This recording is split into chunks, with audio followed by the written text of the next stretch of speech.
Question number 5A। Question number 5A date of the partnership firm का है। अभी date कैसे हम पहचानेंगे कि डेट का है कि कौन सा है, तो आपको सबसे पहले क्वेश्चन रीड अच्छे से रीड करना पड़ेगा। फर्स्ट लाइन रीड करते हैं। Suresh, Naresh and Paresh were equal partners. इनका रेशियो है इक्वल। तो सुरेश, नरेश, परेश ये पार्टनर है, इनका रेशियो है 1:1:1। आप कुछ भी हम लोगों को डिस्ट्रीब्यूट करना है तो ये रेशियो लेना पड़ेगा, है ना। उसके बाद on 31 March 2019 there balance sheet was as follows. तुमको क्वेश्चन में बैलेंस शीट दी है, बैलेंस शीट के ठीक नीचे एक सेंटेंस दिया है जहां बोला है Suresh died on 30 June 2019 and the following adjustment were acted as. तो इससे हमको ये पता चलता है कि आपका सम कौन सा है, date of the partnership form. अभी इसके ठीक नीचे एडजस्टमेंट रीड करने से पहले हमको प्रिपेयर देखना है कि कौन से अकाउंट बनाने को हमको क्वेश्चन में बोला गया है। तो प्रिपेयर में सबसे पहला है profit and loss adjustment account, दूसरा है पार्टनर्स कैपिटल अकाउंट और तीसरा है balance sheet of the continuing firm, है ना। तो आप बोर्ड पे देख सकते हो तीनों के फॉर्मेट है। सबसे पहले तो हमने in the books of partnership firm डाला है, उसके बाद profit and loss adjustment account बनाया है। क्योंकि अकाउंट है तो लेफ्ट और राइट में डेबिट क्रेडिट आएंगे, particular amount rupees, particular amount rupees, ऐसे 4 कॉलम आएंगे। नीचे हमने ऑल पार्टनर्स कैपिटल अकाउंट बनाया है। आपके पार्टनर 3 है तो तीनों को डेबिट में कॉलम दिया है और तीनों को क्रेडिट में कॉलम दिया है। तो कुल मिला के हमारे ये 8 कॉलम बनाए हमने। क्योंकि एंड में अकाउंट है तो अकाउंट को 2 साइड होती है, लेफ्ट एंड राइट, डेबिट और क्रेडिट। तो हमने डाला है लेफ्ट में डेबिट और राइट में क्रेडिट, ठीक है। नेक्स्ट है आपका बैलेंस शीट। बैलेंस शीट कब की बनानी होती है, जब आपके पार्टनर की डेथ हो जाती है। तो जेन्युइनली यहाँ पे जो डेट आएगी, जो पार्टनर की डेथ हुई है, जिस डेट पे डेथ हुई है वो डेट आएगी। बैलेंस शीट एज ऑन 30 जून 2009। अब बैलेंस शीट फाइनेंशियल स्टेटमेंट है तो डेबिट क्रेडिट नहीं आएगा। ये भी 2 साइड में डिवाइडेड है, फॉर लेफ्ट जो है लायबिलिटीज और राइट जो है असेट। और हमने यहाँ पे 6 कॉलम बनाए हैं, liabilities amount rupees, amount rupees, asset amount rupees, amount rupees. Hope so clear है सबको। चलो इसके आगे हम लोग सम लेते हैं। अभी सबसे पहले एडजस्टमेंट रीड करेंगे। Furniture was to be adjusted to its market price of ₹1,70,000। तो फर्नीचर पर टिक मार्क आ जाएगी। Land and building was to be depreciated by 10%। Land and building पे टिक मार्क आ जाएगी। Provide RDD at 5% on debtors, तो debtors पे tick mark आ जाएगी।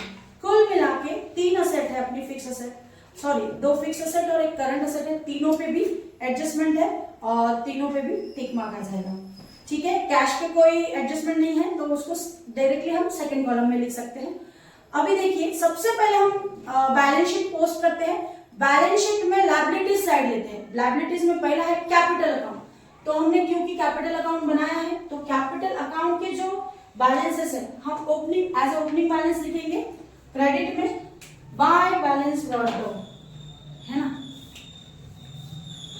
By balance brought down. अभी इसमें क्या होगा, सुरेश का कितना है 2,50,000 सुरेश के कॉलम में, 1 लाख नरेश का है तो 1 लाख नरेश के कॉलम में और परेश के कॉलम में 1 लाख, है ना। इसके बाद सन्ड्री क्रेडिटर्स पे कोई भी एडजस्टमेंट नहीं है तो हम सेकेंड कॉलम में लिखेंगे sundry creditors.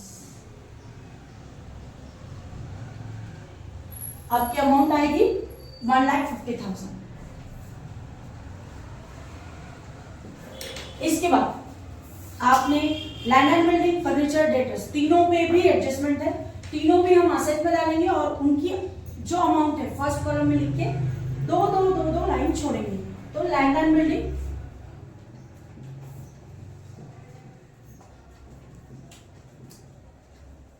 Land and building की अमाउंट है आपकी 2 लाख।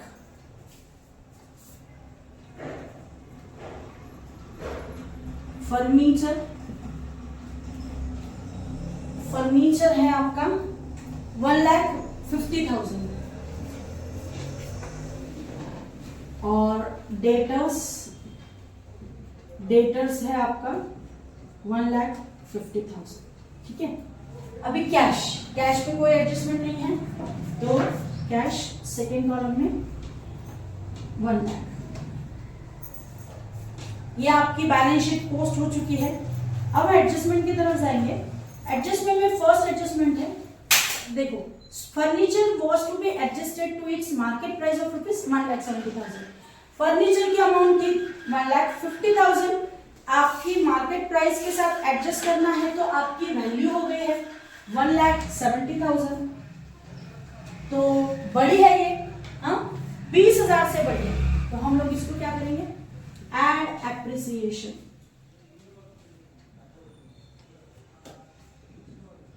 $20,000 है ना। उसके बाद आपका लैंड एंड बिल्डिंग है, इसका, हाँ, बैलेंस शीट के सारे अमाउंट के हमने एक एक इफेक्ट लिए, सारे अकाउंट के एक एक इफेक्ट लिए।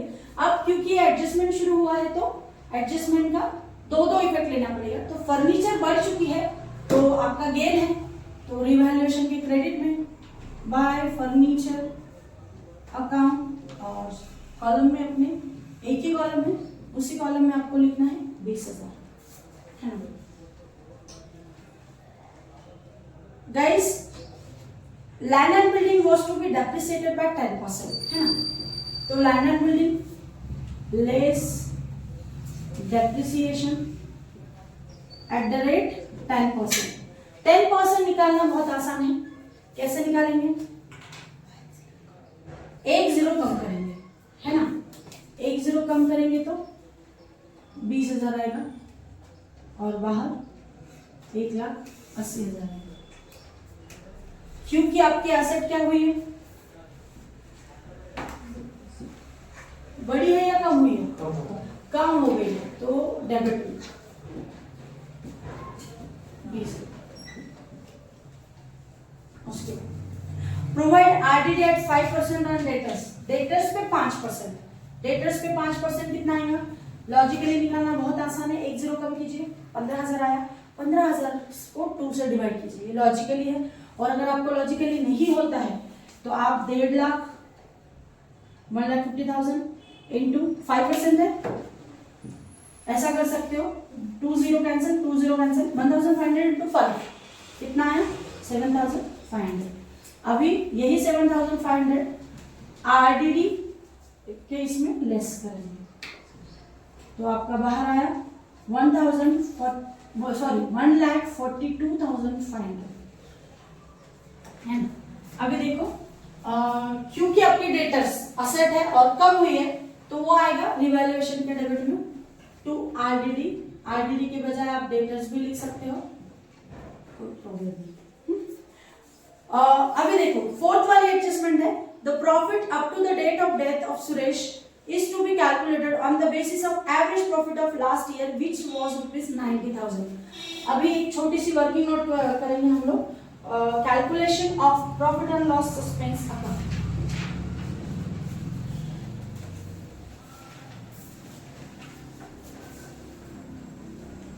Calculation of profit and loss suspense. आपको जो प्रॉफिट का बेस लेना है, बेस प्रॉफिट कितना है, एवरेज प्रॉफिट 90,000, एवरेज प्रॉफिट 90,000, है ना। अब ऑब्वियसली ये पूरे फर्म का रहेगा, हाँ, ये पूरे फर्म का रहेगा। सबसे पहले तो हम ये एडजस्टमेंट थोड़ा डीप में एक बार समझ के लेते हैं। The profit up to the date of death Suresh is to be calculated on the basis of average profit of last year which was ₹90,000। ये चीज को हम लोग सस्पेंस बोलते हैं, क्योंकि देखो प्रॉफिट हमेशा ईयर एंड में कैलकुलेट होता है। अब इसकी डेथ हुई 30 जून, तो हम लोगों को मालूम नहीं है ना कि एग्जैक्टली कितना प्रॉफिट रहेगा, तो हम लोग पिछले साल का प्रॉफिट बेस लेके हम लोग ये profit and loss suspense calculate करते हैं। तो ये आपके रिक्वायरमेंट, आपके सम में जिस तरीके से दिया हुआ होगा वो तरीके से आपको लेना है। कभी कभी यहाँ 1 साल का दिया है, कभी कभी यहाँ 2 साल, 3 साल, 4 साल, 5 साल का दिया जाता है, तो अभी एक दिया है तो एक लेना है। अब लेकिन ये जो प्रॉफिट है ये पूरे फर्म का रहेगा, उसके अकेले का नहीं है। अब उसके अकेले का निकालने के लिए उसका रेशो लेना पड़ेगा। इक्वल पार्टनर है, इक्वल पार्टनर है तो क्या आएगा, 1/3। कभी भी हम लोग रेशो की टोटल करके उसको ऐसा लिखते हैं 1/3। अभी ये किसका रेशियो है, ये जो सुरेश है उसका रेशियो है 1/3। तो अभी 90,000 को उसके रेशियो में निकालना है। तो कैसे निकालेंगे, देखो Suresh share of Suresh profit 90,000 into 1/3 आपका आया 30,000। अभी देखो ये पूरे साल का आया, पूरे साल का आने के बाद उसकी डेथ कब हुई है, 30 जून को, है ना। तो आपका ईयर एंड 31 मार्च को हुआ है और स्टार्ट फ्रॉम 1 अप्रैल। तो 1 अप्रैल से लेकर 30 जून तक कितने महीने होते हैं, देखो अप्रैल मई जून पूरा खत्म हुआ है, 30 जून है, इसलिए हम उसके 3 महीने लेंगे, पूरा जून आया है उसमें, तो 3 महीने, ये पूरे साल का है। तो अब आपको सिर्फ 3 महीने का कैलकुलेट करना है। तो यहां लिखेंगे हम लोग पहले तो अप टू द डेट, कितना महीना, 30,000 इंटू 3/3। इजी है, 3 1 जा 3 4 जा, है ना। 4 से 30,000 को डिस्ट्रीब्यूट कर मतलब सॉरी डिवाइड करेंगे तो कितना आएगा, 7,500, है ना।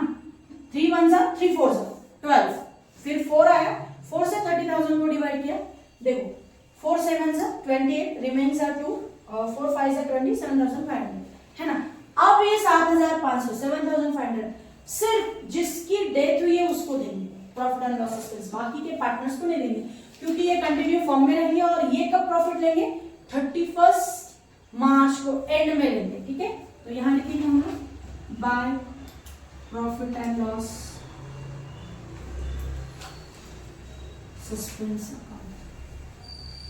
अभी सुरेश के कॉलम में लिखेंगे 7,500, ठीक है।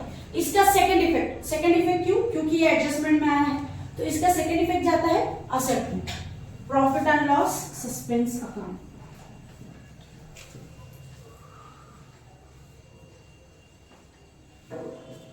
कितना, 7,500। गाइस इसी तरीके से हमने बैलेंस शीट और एडजस्टमेंट, है ना, और एक वर्किंग नोट पूरी कंप्लीट की। अब आपको एंड में क्या करना है, टोटल करके टैली करना है। गाइस हम लोग प्रॉफिट एंड लॉस एडजस्टमेंट की टोटल करेंगे सबसे पहले, जिससे हमको रिवैल्यूएशन प्रॉफिट और लॉस मिलेगा। तो डेबिट की टोटल कितनी आई है, 27,500 और क्रेडिट की 20,000। अब जो बड़ी अमाउंट है उससे हम टैली करेंगे, तो टैली करने के लिए यहाँ लिखेंगे 27,500 और 27,500। अभी देखो बड़े अमाउंट से छोटी अमाउंट लेस, और ऑब्वियसली डेबिट साइड बड़ी आई है ना, तो आपका लॉस ज्यादा है, एक्सपेंसेस एंड लॉसेस ज्यादा है, और क्रेडिट कम है तो आपका इनकम और गेन कम है। तो फिर आपका क्या आया, रिवैल्यूएशन लॉस बाय लॉस। हम किनको देंगे, तीनों को देंगे, सुरेश, नरेश और परेश। सुरेश अभी डिफरेंस कितना है, ऑब्वियस यार 7,500 है ना, इसकी 27,500 है, इसकी 20,000 है, तो डिफरेंस कितने का आया, 7,500 का। अब ये 7,500 जो है हम लोग 1:1 मतलब 1/3 में हम लोग डिस्ट्रीब्यूट करके देंगे। 7,500 को अगर 3 से डिवाइड करते हैं तो क्या आता है, 2,500 into 1 2,500 into 1 2,500 into 1। तो तीनों को हम देंगे 2,500 2,500 2,500 2,500, ठीक है। अभी ये जो लॉस है ये हमारे डेबिट में आएगा, to profit and loss adjustment account, bracket में है आपका लॉस। तो कितना आया, 2,500 2,500 2,500। अभी देखो अब हमको यहाँ भी क्या करना पड़ेगा, डेबिट की टोटल क्रेडिट की टोटल। ऑब्वियसली क्रेडिट की बड़ी आई है, तो यहाँ कितना आया है, 2,57,500, 1 लाख और 1 लाख। टैली कर दिया हमने। टैली करते वक्त ऊपर से एक लाइन और नीचे से 2 लाइन मारना कंपल्सरी है। तो अभी वही हम लोग यहाँ क्या लिखेंगे, 2,57,500, 1 लाख और 1 लाख। अभी 1 लाख में से 2,500 लेस करने के बाद आपका आता है 97,500। अब जिसकी डेथ हो चुकी है, फर्स्ट पार्टनर की डेथ हुई है, तो वहां हम लिखेंगे टू एग्जीक्यूटर लोन अकाउंट। अभी देखो, अगर उसका टैली करने को जाए तो 2,57,500 में से 2,500 जाता है तो आता है 2,55,000, और जो बचे हुए पार्टनर है उनका बैलेंस निकलेगा। टू बैलेंस कैरी डाउन 97,500 और 97,500, वही जो बैलेंस है वो टैली के नीचे by balance brought down. Suresh का तो नहीं निकलेगा, किसका किसका निकलेगा? नरेश और परेश का। 97,500 97,500। देखो, एग्जीक्यूटर लोन भी लायबिलिटीज में जाएगा और कैपिटल भी लायबिलिटीज में जाएगा। सबसे पहले हम लिखेंगे कैपिटल,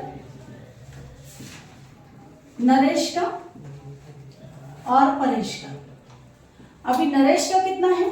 97,500 97,500, और सुरेश एग्जीक्यूटर लोन कितना है? लोन 2,55,000 है ना। अब सब तामझाम करने के बाद आपकी बैलेंस शीट की टोटल सेम आती है, लायबिलिटीज और असेट की।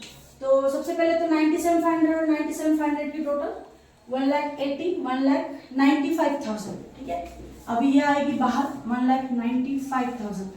अभी हमेशा की तरह बैलेंस शीट की टोटल जो आएगी वो आपको कमेंट बॉक्स में डालना है, और नेक्स्ट सम के लिए, नेक्स्ट सीरीज के लिए आपको वेट करना है फॉर 1 डे, ठीक है। Thank you.